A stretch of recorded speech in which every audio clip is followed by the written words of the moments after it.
Abed Ayoub is from the American Arab Anti-Discrimination Committee and joins us live now from Washington. Apart from leaving Iraq off the list, can you see any other significant changes? First, thank you for having me on.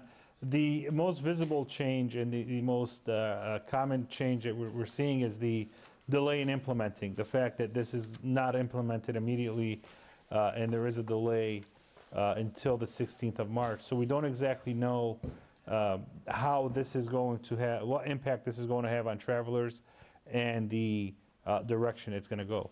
We also, I mean, the other changes are that if you have a green card, if you have an existing visa, you will not be affected. If you are a refugee from Syria, you will now not be permanently excluded.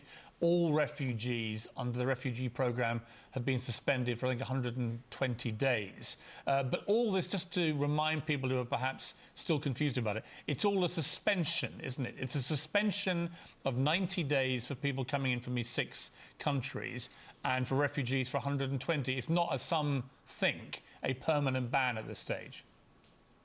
Well, again, what he wanted was a Muslim ban, and that's the direction they went with this. I didn't agree with this ban. I thought it was badly executed. This executive order seems to be a lot more sensible in the way it's been implemented. But the key point, I guess, that Trump is trying to make is that these 6 countries have such fragmented and broken, terror-strewn societies at the moment that it's almost impossible for America to safeguard how people come out of those countries and into a country like America.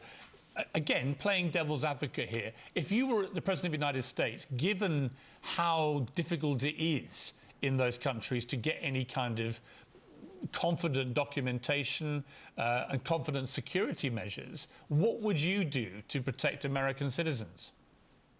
Well, first of all, not a single citizen of those countries has committed an act of terror in the United States. So these countries do not represent a threat to America or to the United States here at home. A majority of these visa holders, actually half of these visa holders, are coming from Iran, and most of them are students coming here to get education, coming here to advance their careers. We have many professionals such as doctors and engineers that are also coming from these countries. So to blanket all these individuals as a problem is an issue. And this ban should not have been implemented in the first place. It has nothing to do with national security. There are ways to keep this country safe, but to go forward with a ban based on somebody's religion or what country they're coming from is problematic.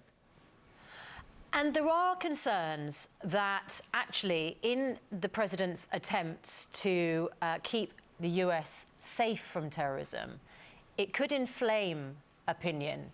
Are you of that thought, that train of thought? Well, this definitely does play into the handbook of the terrorists of trying to say, hey, here's America, here's the West, they don't want you here. And they can use it for recruiting purposes, as we've seen already happen.